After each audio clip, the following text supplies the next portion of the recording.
All right. Well, hi, Mark. Welcome to the podcast today, Health Bricks. I'm so glad to have you join the podcast. Well, thanks for the invitation. I'm so happy to be with you. It's been great to journey with you a little bit over the last 12 months, really, since we first connected. And I've learnt an awful lot from you. And I was thinking sort of yesterday about really you have just this incredible smorgasbord of knowledge that I'm grateful today to be able to tap into, probably just a small amount of that. So, yeah, let's crack on. Maybe you could give us a little bit of a background. You've got an incredible background of qualification and interest. Tell us about that. Oh, wow. We could spend an hour on that, but just really quickly, I set out after, high school to be a wellness expert. I thought, the whole world is going to change in my lifetime. There's a whole evolutionary event that I'm going to live through. And for me to have the healthiest and happiest life, I need to be a wellness expert. And that led me to spend 38 years at university. So half of that time I was as a professor, but I did Western medicine. So I became a medical doctor. Then I did a PhD in Chinese medicine, another PhD in electrical computer systems engineering to understand how technology would impact on health. And then started working as an integrative medical doctor and became very involved with the integrative medical movement in Australia. I headed up the Integrative Medicine Association for 8 years. I'm still very involved in that. And then really sought out wellness knowledge for myself and started doing work in lifestyle. And so half of my professional career, I've been a professor at RMIT, where I created wellness as an academic discipline. And I've done I had quite a successful, I'm still having, an academic career. So I've published more than 100 scientific papers on areas which don't have a lot of funding around lifestyle. So nutrition, herbal medicine, meditation, yoga, acupuncture, saunas, spas, hot springs, health retreats, all the fun stuff, the stuff that, I really enjoyed, and a lifestyle base, because I really wanted to become an expert on what sort of life do I want to live. And as I've sort of grown into that, I've realized that, it's sort of a cliche, that wellness is about we and illness is about I. So wellness is about communities, and it's about what we can do together, because you can't be well by yourself. So that's been a big learning for me. So now I've still got 6 PhD students, and I'm doing work on elite athletic performance and lifestyles, and looking at building home health retreats, and looking at hazards in the home, health hazards in the home, and how you can turn your home into a health retreat, and doing work on herbal medicine and Tulsi, doing work on saunas and hot springs. So I've still got active research, and now I'm working on kombucha and fermented foods. And people say, what sort of doctor are you? So I'm a medical doctor. I'm still registered as a doctor, but I don't actively see patients. I am a doctor of Chinese medicine. I am a doctor of electrical computer systems engineering, but I actually just worked out I'm actually a witch doctor, because the work I'm doing now is sort of witchcraft. I'm learning how to do herbal brews and making really potent herbal tonics. But also what I'm really interested in is creating a culture of wellness and casting spells on people that will infect them with good health. And these spells are things that are often counter to what the mainstream health system and the mainstream narrative would have people do. But it's about giving people, what I call simple, practical solutions that they can do themselves for not much money or training or equipment, that will change their life, and then they can help change other people's lives. So these are sort of solutions that can go viral and keep on expanding it. So it's like casting a spell, and once that spell is cast over your life, and if you are under that spell, then you can cast that spell on other people. So they're the things I'm working on right at the moment. It's so interesting. I think from a medical doctor perspective, most medical doctors who practice in integrative would probably try and avoid the witch doctor terminology. And I'm embracing it. Yeah, and I love that concept of wellness being about the we and illness being about the I. And some of your research recently, particularly with the athletic performance stuff, has also been around looking at the importance of interpersonal relationships within that was a big finding. Yeah, so I've been working with Lauren Burns, who's an Australian treasure. She won the gold medal for Taekwondo at the Sydney Olympics, and she's in the Sports Hall of Fame. But she's also a naturopath nutritionist, and I've been working with her for 5 years now. And she's just this week going to graduate with her PhD. So we spent the last 5 years, and we had a whole lot of different topics. But what I was really interested in, what she was interested in, is what sort of lifestyle do you have to be a world champion over multiple years? So she interviewed her peers, or these people who are multiple world champions, people like Kathy Freeman and Ian Thorpe, and to be on her interview list, you had to be a world champion, literally a world champion gold medalist for multiple years. And she interviewed them about every aspect of their life. What do they think? What do they eat? Who are their friends? What's their relationship with their coaches? What's their training? What do they believe contributes to their success? And mindset was the strongest thing that came across. It wasn't about physical, prowess or anything. It was really mindset was huge. But the two things that came out that hadn't been widely discussed was the social connection and social support. You need a friendship group you can just be yourself with. And we've written already 3 papers in the British Journal of Sports Medicine. We're doing a third one now, which hadn't actually been discussed. So Lauren actually won the Vice Chancellor's Award for Research Impact at RMIT University, because our research has already influenced how the Australian Institute of Sport train and treat new developing athletes. Oh, wow. That's great. So all new athletes who go through the Institute of Sport are actually being influenced by this research. So that's a huge impact even before she'd finished her PhD. Which is the goal of any researcher, is to have that translation. Yeah, to have that impact, exactly, yeah. to make a difference. So Lauren's already made a massive difference, and we're actually continuing to work together. So we're actually building a course on high performance living and using some of that learning and the research and translating that to people's lives.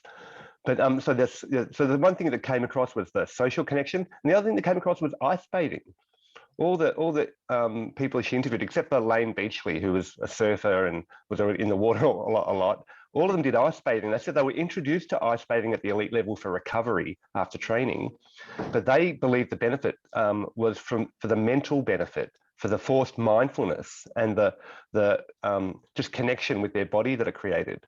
So for them, it wasn't about recovery; it was about the mindfulness that ice bathing created, and that was across all the people she interviewed, except for Lane Beachley. So that's interesting. So is it the with ice bathing, what are they actually doing? How are they doing it? And is it the mindfulness while they're doing it, or is it the endorphin release afterwards that you get with cold water therapy? Well, so with the athletes, very often elite athletes are introduced to ice bathing because they can train harder, and that's believed to help recovery after training. Yeah. And there's some controversy about that, and people researching, whether it may hinder that because it reduces the inflammation that makes new muscle growth. But in terms of the athletes, they said when you get into an ice bath, you're just in the ice bath with your body, and you just have to tune in. So you're not worried about the competition. You're not worried about the mistakes you made. You're not worrying about, what's going to happen tomorrow. You're just in the moment. So it's a forced meditation.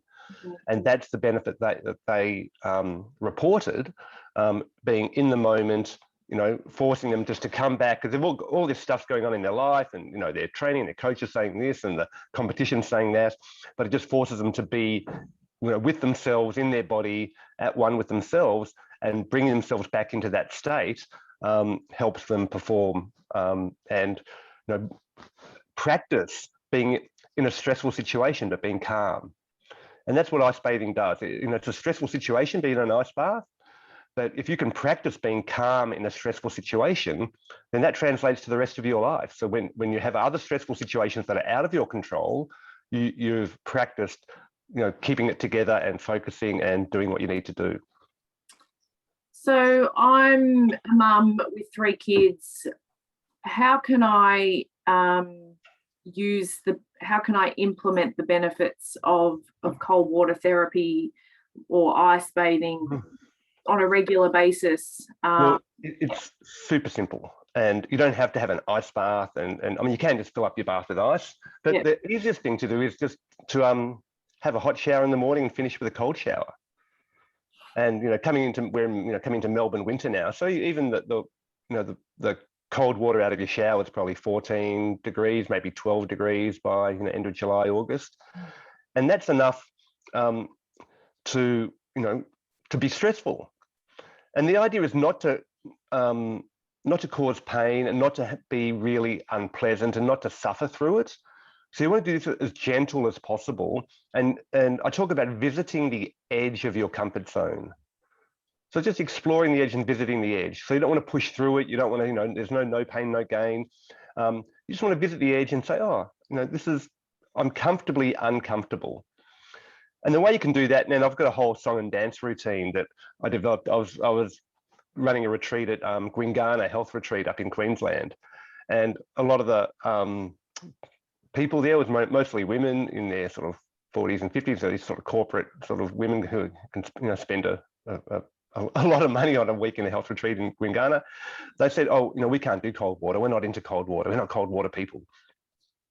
So how can I make this easier? And the way to make it easier, I call it the cold water hokey pokey.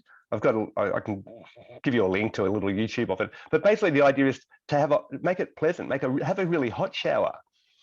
And then at the end of your hot shower, and that's hydrotherapy happens in a hot shower. So it's a really great thing to do, provided when you're having a hot shower, it's really good to have a filter on your shower or on your whole house, because when water's hot, it outgasses chlorine, and that's actually not a great thing because you breathe chlorine in.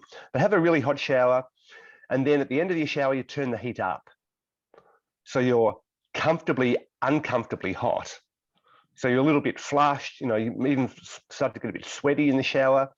And then you make the decision, and this is the crux of it, making a decision and sticking to it. So you make the decision to turn the hot water off and you turn the cold water on full blast, but you just wet your left foot. That's okay. You've been really hot and you're just wetting your left foot. It's sort of refreshing. It feels okay. And then you wet your leg. That's okay too. And you do the same. You do your right foot and then your leg. Then do your left hand and your arm and the other hand and arm. Then you keep breathing calmly and smile to yourself, because that's what it's all about. And then just before you're going to do your left side in, you take a big breath in, and as you put your left side in, you sigh. You go, sighing out, and then you put your left side in, and when the cold water hits your neck where the blood vessels are close to the surface, normally that would cause you to gasp. That would be the natural reaction. But if you're taking control of your breath and your mind, and you're saying, I'm in control of this, I'm doing it, as you do it, it changes the experience. So then you put your left side in as you're sighing out, your right side in, your front side in, and you turn yourself around. And you keep on breathing calmly and you smile to yourself, because that's what it's all about. And you might just do that for a few days and just adapt to that. But then you can do the next round, which is you put your whole head in. Then you move your whole head around. And when the cold water hits your head again, the natural reaction is to gasp. But before you do it, you take a breath and sigh when you're doing it. It changes the experience. And then, slowly turn yourself around and you continue breathing calmly and smile to yourself, because that's what it's all about. And then you put the cold water on your kidneys, on your groin, and on your armpits. And these are all the places where the blood vessels are close to the surface. Yep. So you're giving yourself a little bit of a chill, but not very long. And by the time you've done that, you can be standing under cold water and realize you're calm, you're relaxed, you're in the cold water, and you're fine. And at that point, you can turn the tap off, you get out of the shower, and you start to feel really invigorated. You'll be tingly all over, you feel really alive. Your skin and your hair will improve, because actually there's a lot of benefits for cold water on your hair and your skin. You've closed the pores, you've shut down the cuticles in your hair, so your hair becomes more luscious and lustrous. And you've started your day singing and dancing, and that action of deciding you're going to turn the cold water on and get into it, you've sort of flexed your anti-procrastination muscle. So any other time in the day where you have to have a difficult conversation or do a job you didn't want to do, you've practiced just doing it, getting over that hurdle of, oh, I don't want to do it, I'll put it off. So just by practicing that, just in the shower alone, there's no equipment needed, no extra time, you save a bit of money because you're using less hot water. It's such a simple practice, and it really does leave you feeling invigorated in the morning. So that's, and so you don't, and then if you want to, and you'll find what happens is you'll adapt very quickly. So the first few days, you won't be able to do it that long, and maybe you're not going full cold water, just warm water. But after a few days, you'll adapt to it. And then maybe you want to say, oh, I want it colder. You know, I want to go and see what an ice bath is like. So you get a few bags of ice, and you can just make the ice in your own freezer and put it in your bathtub and go into an ice bath. And you'll find when you go into, if you do have an ice bath, you'll find the first time you go in, it's a bit challenging, but the main thing is to control your breathing.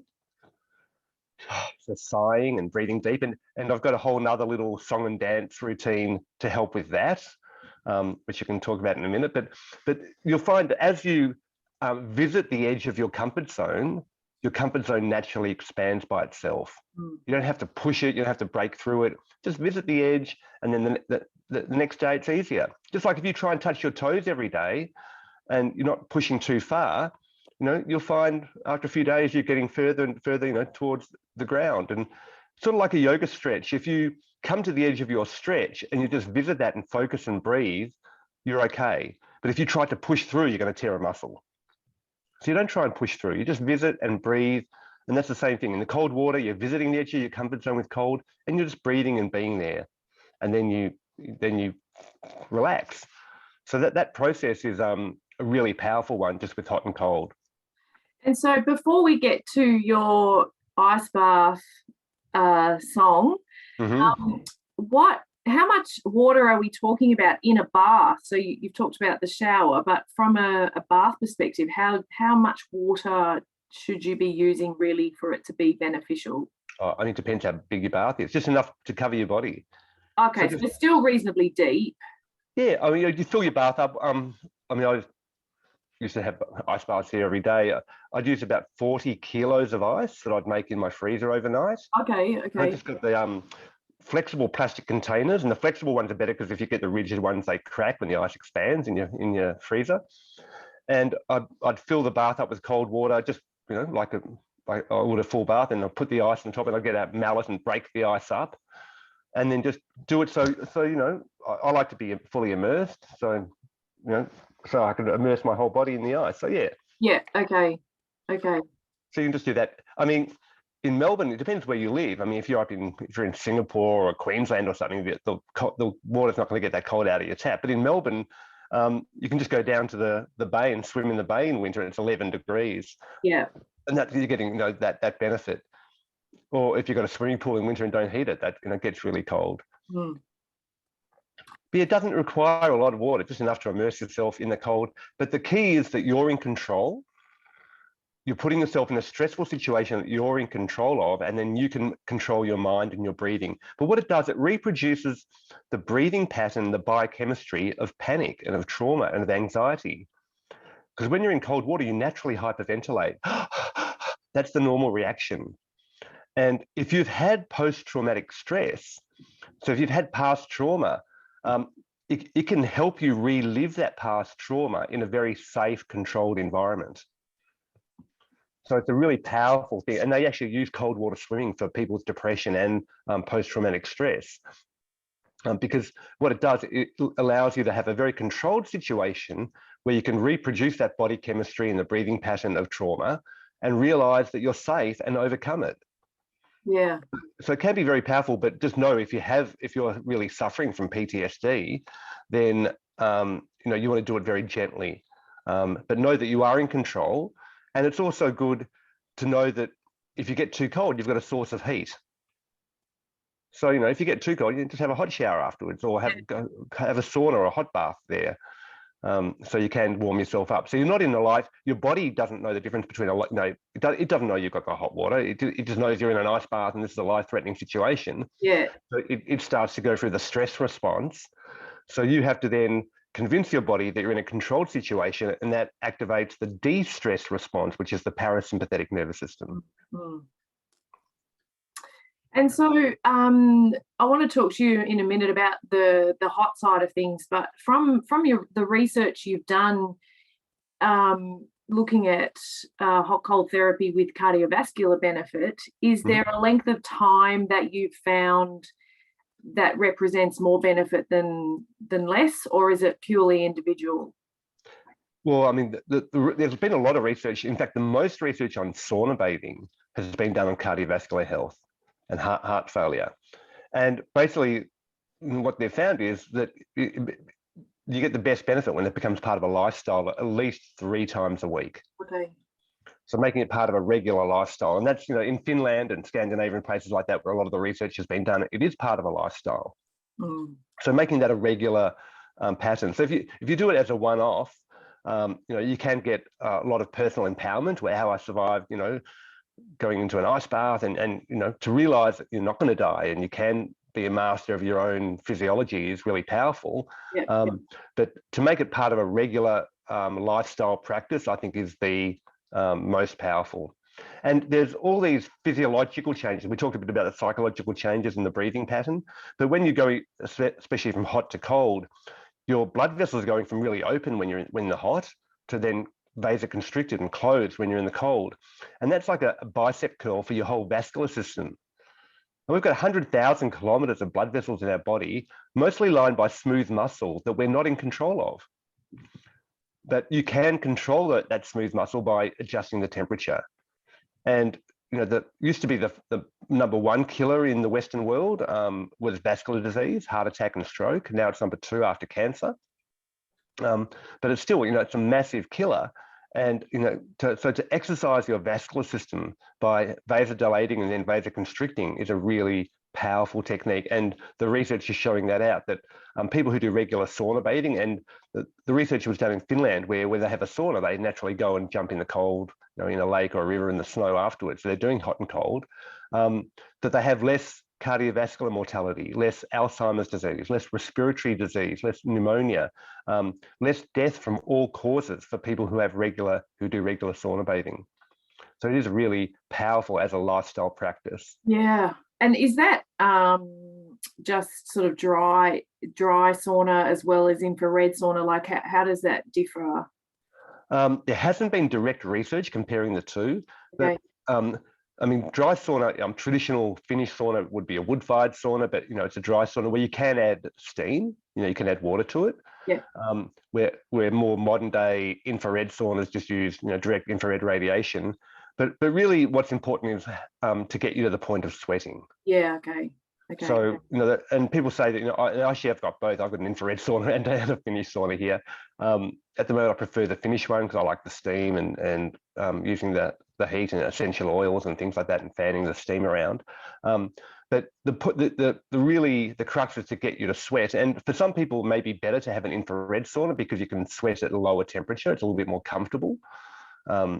Because a dry sauna gets a lot hotter than an infrared sauna will, but the infrared radiation will penetrate you. And you want to get to the point where, again, when you're comfortably uncomfortable. So there's a point in the sauna where, you might be a bit relaxed and it's soothing and you feel the nice heat in your muscles. But there's a point when you start to get really hot. And then, if you're reading a book or whatever you're doing in the sauna, suddenly your attention's away from your book and you're starting to say, wow, it's really hot. I need to start to think about getting out. And that's the point when you're starting to get uncomfortable. So just like the same as like you're coming to the edge of the stretch doing yoga. So you're getting towards the limit of that comfort zone. So at that point, just, put your book down, just focus, breathe, do a little meditation, maybe take 2 or 3 breaths, just slow breaths, controlled breaths, maybe more, as many as you're comfortable with, and then change. And that's enough, just to visit that comfort zone and know that, okay, I'm really hot, it's uncomfortable, but if I just focus and relax and breathe, I'm okay. That's what you want to get to. And then you've got the benefit. You don't have to push harder or sweat more or burn yourself or, exhaust yourself. There are some cautions when you're using heat. You want to stay really well hydrated and use the best quality water that you can, both for showering and for drinking. You want to make sure you're careful when you're going from lying down to standing up, because when your blood vessels are really wide open, when you stand up quickly, all the blood will go down into your legs and it can drain from your head and you can feel faint and you can actually faint and pass out. So you've got to be careful of that. Obviously, you've got to be careful of hot surfaces. You don't put your hand on the rocks or, touch your heat pad. And you want to know your limits. You want to, have a rough idea of what your own limit is, so you're not going to really exceed it, and you don't want to push through those limits. So there's just some basic precautions, but it's incredibly safe if you use a bit of common sense safety. And it's a really powerful technique to really access your mind and your body and influence it in a way that's really healthy and powerful for you. Mm. And you mentioned they used it in, or the research supports it in heart failure too, which is interesting to me, because often we kind of steer away from that in heart failure treatment. Well, in heart failure, it's there's really good research, but basically what's happening in a sauna, you're actually increasing cardiac output with less total peripheral resistance. Yeah. Okay. So your heart is beating more. Yeah. You're actually breathing more as well. So you actually have a hyperthermia-induced hyperventilation, which just means you breathe more when you're hot. Yeah. You pant, essentially. But because your heart's beating more, but there's less resistance against that because your blood vessels are open, it's a really good exercise for your heart that's very safe. Mm. The other thing that happens is normally when your blood vessels are opening up through your muscles are working in exercise and they're producing waste products. When you're running or doing exercise like that, so the waste products are building up and lactic acid and things will build up. But when you're in the sauna, the blood's gushing through your periphery and through your muscles, but your muscles are relaxed. You're not making waste products. So what that does is it actually takes away waste products and flushes them out. And then if you go into a cold after the hot, which is really beneficial, that shuts down the peripheral blood vessels, which were open, and then it sends all that blood into your core, which means it pushes it through your liver and your kidneys, and then that filters out all that stuff that picked up in the periphery. And then as long as you're really well hydrated and drinking, it's a way of flushing the metabolic waste products out of your system in a really healthy way and stimulating your liver and your kidneys and your organs of detoxification as well as your heart. So yeah, there's lots of benefits in terms of the organ, but the most in all of the organs, but in terms of the most research benefit, it's with heart failure. It's interesting. Why don't we use this more? I have some fascinating conversations with people in the sauna and steam room when I go for a swim, and my husband says I should do a podcast from the conversations I have in the steam. People love it, and yet it's just such an afterthought in so many areas. Why is that? Well, I guess because it's a medical treatment that's not medical. You're in control of it. Yeah. So it's very hard to prescribe. So as a doctor, people say, how much time should I spend and what temperature and what humidity? Well, it's about you. So you have to get in touch with your own body. What's comfortable for you at this point, and what's comfortable today will be different tomorrow because your body will adapt. So it's you actually making an inquiry into your own body. How am I comfortably uncomfortable? Yeah. What level am I able to get to? And then, once you bought a sauna, there's no money in it. It's not like I'm going to keep selling you drugs for your heart disease or whatever. You've got the hot shower or swimming in the ocean. It's not a industry that's that's really lucrative compared to look at cardiac drugs and hypertensive drugs, and these are all multi-billion-dollar industries. So there's not a really big corporate, financial, pharmaceutical incentive to drive people into doing things for themselves. So yeah, so it's it is a shame, but where it has been done in terms of the research, epidemiological research, like in Finland, if you had a drug that produced less all-cause mortality and less heart attack, less stroke, less pneumonia, less Alzheimer's disease, everyone would be on it, and the public health officials would be promoting it. The other thing that happens in a sauna is it boosts your immune system, and it kills viruses. So now we've been locked down again in Melbourne, but a coronavirus will die at 55 degrees, or not die, they're not alive, but they'll be destroyed at 55 degrees. 55, okay. Yeah, and they're actually using that in America now. Ford Motor Company have installed these heaters in police cars. So at the end of a shift, they heat the inside of the police car up to 55 degrees and it sterilizes the police car. They know no viruses can survive in that car. And we're coming into winter, so now the coldest place in your body in wintertime is your nose. And that your nose has actually a heat exchange in it.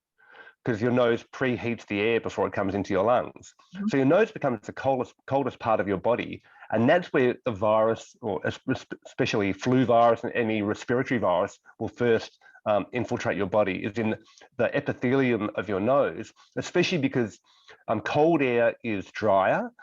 And so it tends to crack the inside of your nose, and that's why you're sort of making mucus all the time, to try and flush that out. But if you have, cold, dry air in a cold nose, that's where viral replication is enhanced, and your immune system makes it harder to get to.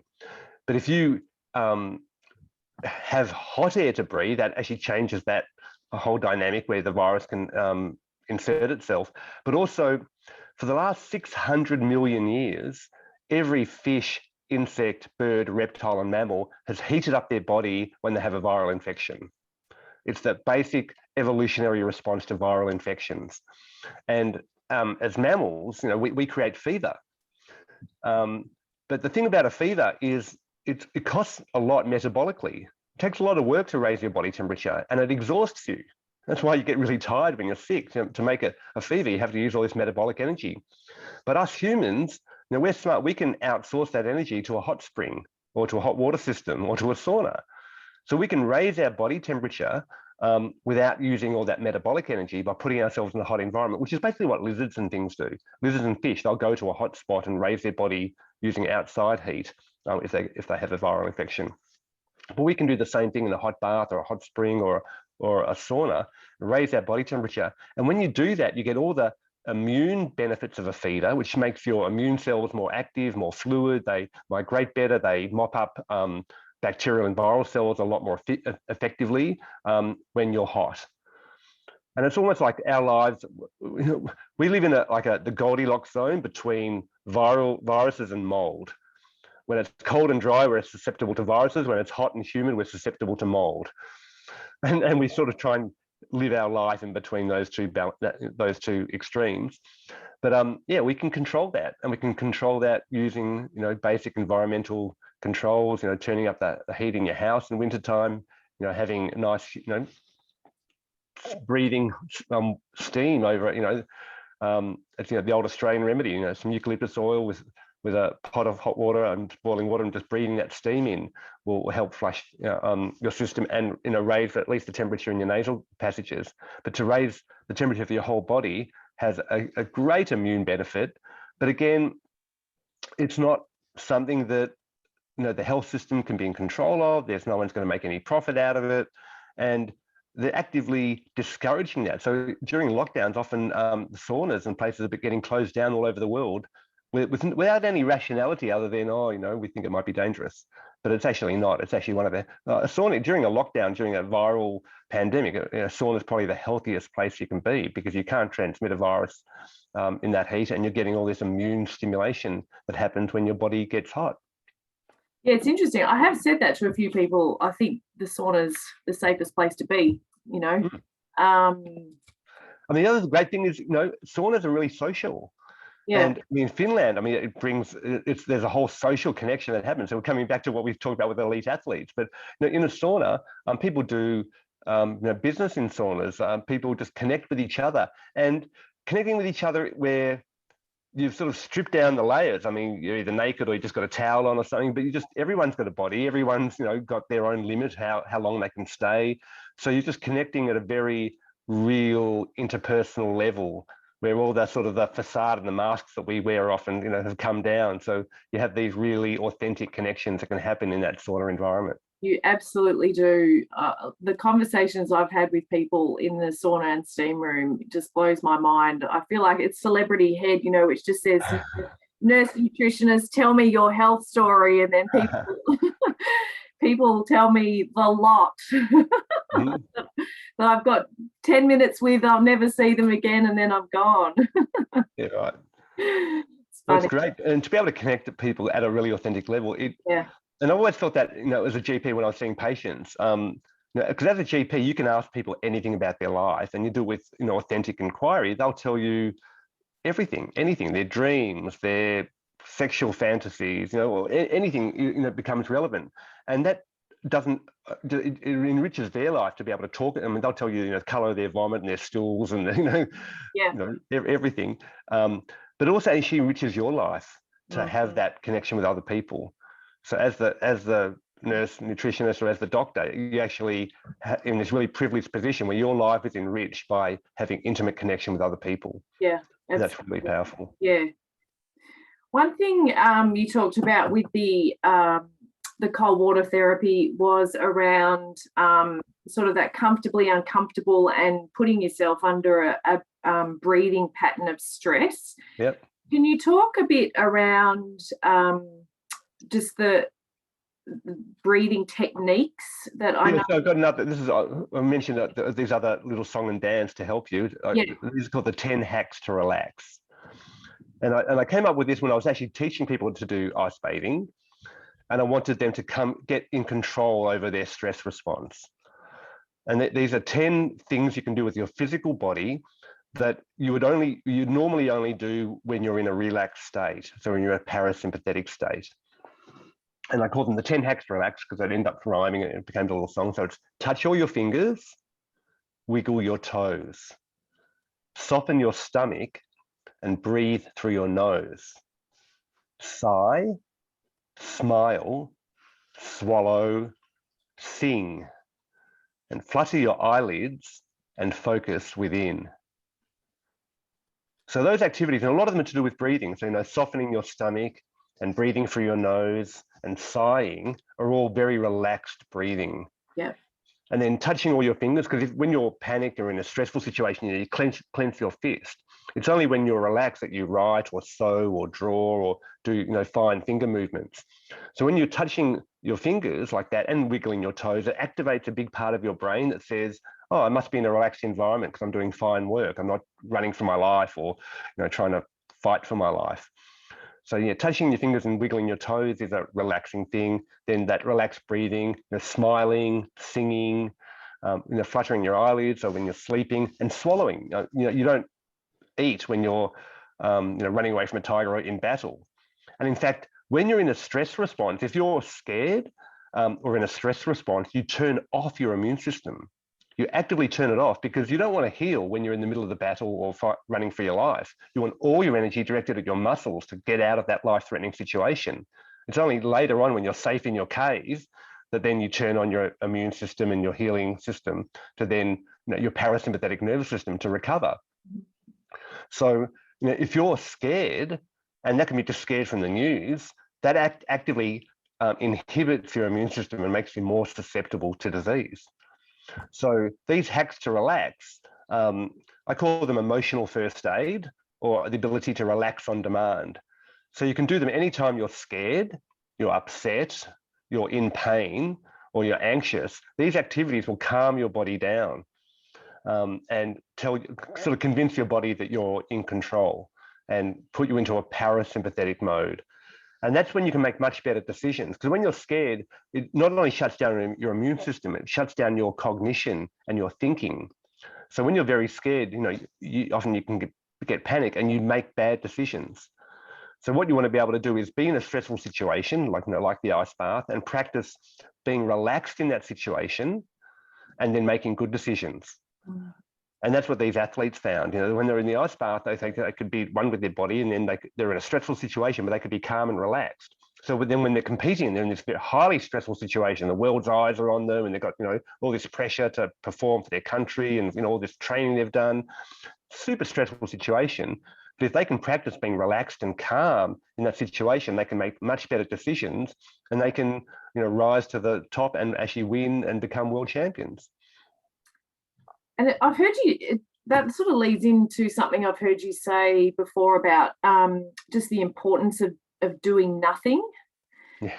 And I was reading recently, my dad gave me this book called Wellsprings, a book of spiritual exercises. And in it, he says, my life will not bear fruit unless I learn the art of lying fallow or the art of wasting time creatively. Yeah. And, really, that sort of touches on what you're saying, is just that learning the ability to use those mechanisms to relax and to almost do nothing for a period of time. Yeah, well, like I guess it's an ancient wisdom that says, and in a lot of Eastern spiritual traditions, they say that the greatest movement comes from the stillest point. Yeah. And we know that, like in gymnastics, where if you have an athlete doing a somersault, the more they can keep the center of gravity still, the more they can spin. Or when you're juggling, jugglers are taught to keep the area, their dantian, just below their navel. If they keep that really still, then they can control balls and do that. Or martial arts, if you can keep your center really still, then you can do the biggest kicks and jumps and punches and what you need to do. And it's the same mentally. If you can have a very still point mentally and be really focused and calm, then you've got the greatest resilience to do whatever else you need to do. Mm. So that's a really powerful practice. And people say, what did you do on the weekend? Oh, I did nothing. Well, you might think you're doing nothing, but there's always less you can do. And actually doing nothing is like a spiritual practice. Meditation is trying to do nothing with your mind.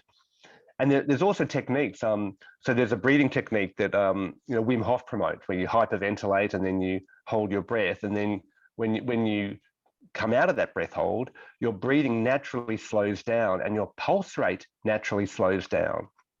And you get into this very calm state where your mind has been turned off, because when you're hypoxic, the same happens in the ice bath, by the way. When you're in an ice bath, your body realizes that you have to save energy. And your mind, your brain, takes about 25% of your oxygen consumption. 25% of the energy in your body is used just by your brain, your monkey mind turning over. So when you're in an ice bath, or you've done a breath hold and you're hypoxic and you have low oxygen, to conserve energy, your brain turns itself off. So you stop thinking. And it's hard to make good decisions in an ice bath. And they do that with Navy SEALs and stuff, where they practice, opening up a flare or something in an ice bath, and their brain doesn't work properly and their muscles don't work properly. But your brain actively turns itself off when you're really cold to conserve energy. But you can use that to your advantage because afterwards you're in this calm state. And then if you do meditation from that state, your pulse is already lower, your brain activity is already lower, and you can do as much nothing as possible. So doing nothing is really powerful. I love hammocks, where you lie in a hammock, you're almost like you're in this little cocoon, where you sort of wrap it right around you, and there's not much you can do. Or having, I often do it in the bath, in a warm bath, where you just relax and you're a little bit buoyant. And you just practice doing nothing just for a short period of time. And by doing that, it gives you the most resilience to do as much as possible the rest of the time. Yeah. And it's amazing how people now, when there's nothing to do, then they'll just pick up their phone and start doing stuff on their phone or something, rather than, we don't have boredom anymore. We don't have these times of doing, kids aren't bored anymore. There's so much stimulation all the time that we forget that doing nothing and even daydreaming. But then if you catch yourself daydreaming and practice, actually, I want to do nothing, and keep yourself bringing back to, and it's a meditation practice, whether it's a visualization or a mantra. That's just a tool to stop you doing something and focus on doing as little as possible. Yeah. We all need to practice that. We need to practice doing nothing. And make that a part of a daily practice. I mean, your body forces you to do nothing, when you're sleeping. It paralyzes you. But then if you keep on doing stuff that's not healthy, you'll get sick, and that forces you to do less as well. So it's much better to actively do nothing and then get the benefit of that, so it makes you more productive when you actually want to do something. I wanted to ask you, before we sort of close up, about Tulsi. You've done a lot of research on Tulsi, and it's quite extraordinary what this herb is. So just changing directions now. Just tell us about Tulsi benefits and how we can. Wow. Okay. Well, I mean, broad. So I could talk for hours on Tulsi. I've just had one of my PhD students has just finished her PhD on Tulsi and spent 5 years researching it. And it was funny because I'm quite well known for writing this textbook, Herbs and Natural Supplements, an Evidence-Based Guide, which is the standard textbook for naturopaths and pharmacists in Australia. And the first 3 editions of that book, which it grew by 400 pages each edition, went from 400 to 800 to 1200 pages after the 3rd edition. Tulsi wasn't part of that book. And then in the 4th edition, which is now 1600 pages, I decided to write a chapter on Tulsi, thinking, I didn't know that much about Tulsi, and most Western herbalists don't use Tulsi. It's not going to be that much research. It's not going to be such a big chapter. And I researched it, and it ended up having more than 300 scientific references, and the chapter's like 10,000 words on Tulsi. Wow. And you realise that the Tulsi in Ayurveda, which Ayurveda is has the most different herbs out of any herbal tradition, because it's the traditional medicine of India, where they have the rainforest herbs, the mountain herbs, the desert herbs, and Indian cooking has the most sort of spices and herbs. And they call Tulsi the incomparable one, and it's considered the queen of all herbs. And in India, any Hindu household will have a Tulsi plant that they literally worship as a god. And every part of the plant is medicinal. Even the soil, the rhizomes contain bacteria that make the soil medicinal around a Tulsi plant. Oh. And it's, out of all the plants you can grow, I think it's one of the easiest to grow that you can eat from every day.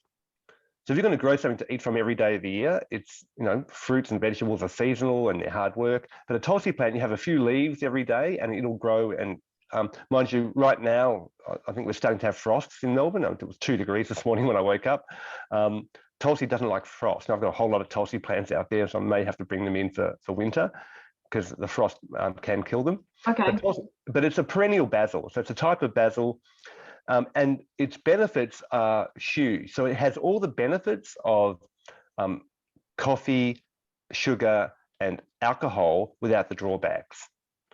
So Tulsi will stimulate your mind and make you more alert, but doesn't give you the jitteriness that coffee does. So it gives you this calm focus. Tulsi will balance blood sugar, and it gives you sustained energy without the highs and lows that sugar drinks do. And Tulsi is a relaxant without the depressant effects of alcohol. So having Tulsi tea to replace sugar, alcohol, or coffee is a really powerful way to enhance your health. But it does so many things. It's antimicrobial. Even cold Tulsi tea is a better mouthwash than chlorhexidine. You can actually just use it as a mouthwash, but you can't, when you wash your mouth with chlorhexidine, you can't swallow it. You've got to spit it out. Yeah.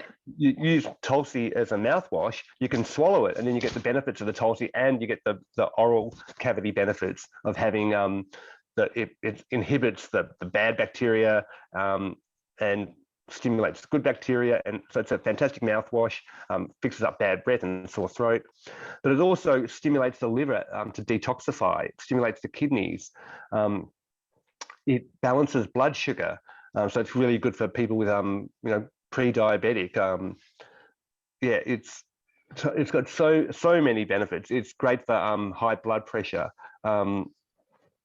But it's not something you use to, you can use to treat these conditions, but it's a lifestyle practice, having Tulsi tea, or just Tulsi. You can cook with it, you can make pesto with it, you can use it like basil. But it also connects you with the soil and connects you with the earth and connects you with growing things if you grow it yourself. And the other thing is you can take a cutting from a Tulsi plant and put it into a vase. And the flowers are beautiful. They're long purple or pink or white flowers. There's different varieties of Tulsi. You can eat the flowers as well? You can eat the flowers, absolutely. Okay. But also, if you take a cutting, then after a week or so, they'll grow roots and you can make a new Tulsi plant. And you can give that away. Tulsi is one of the spells you can cast on people. Yeah.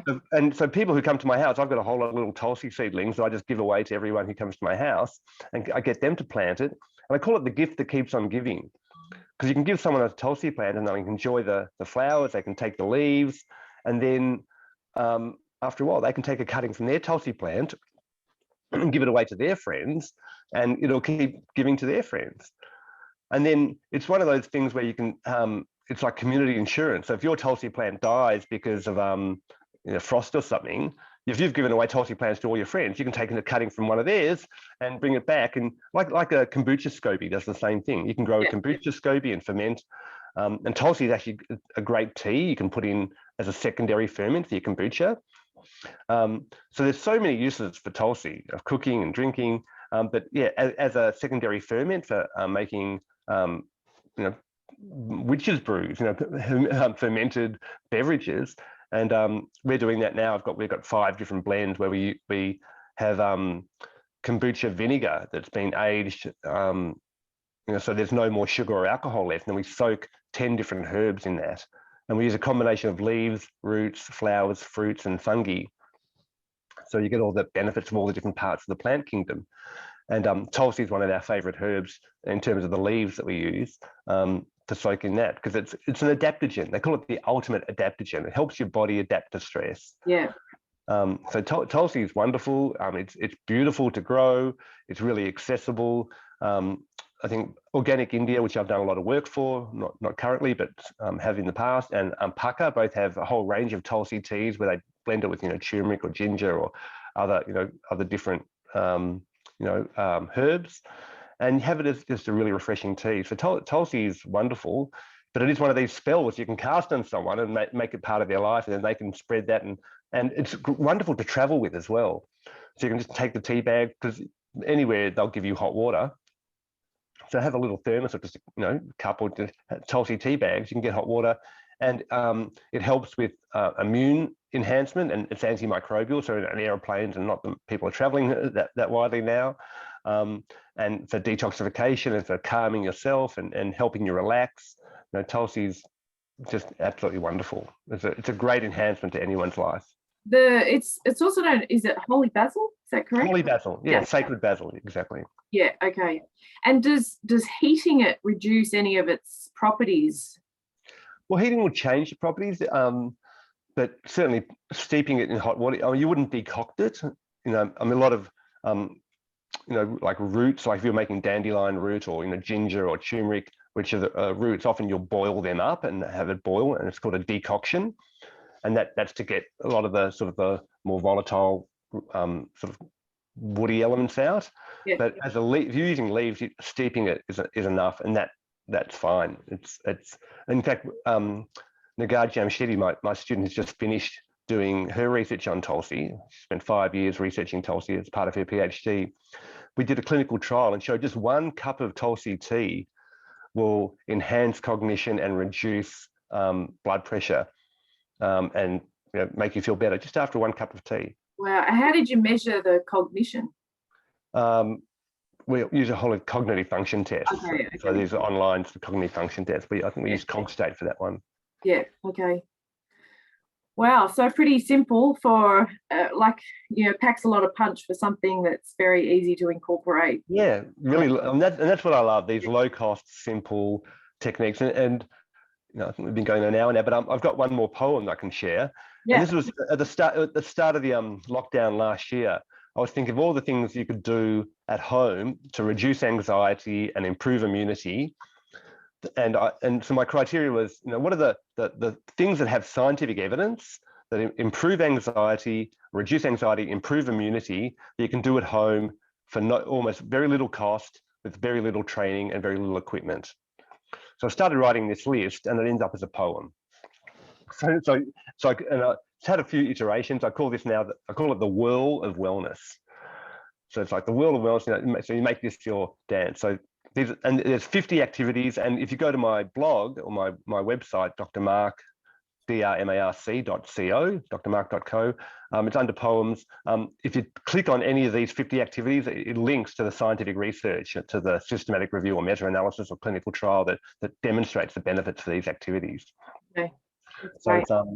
So the whirl of wellness, it's hold someone's hand, gaze into their eyes, go barefoot in nature and bask in sunrise, choose a dance partner and go find your groove, do Tai Chi or yoga, mindfully move, share a massage, enjoy healing touch, focus on one thing and don't think too much, make time for a hobby, play chess, fly a kite, make use of your hands, draw, paint, sew or write, help someone in need, donate to a cause, play games, meditate, read stuff from bookstores, Turn off your screens, get a good sleep, declutter, spark joy, and love what you keep.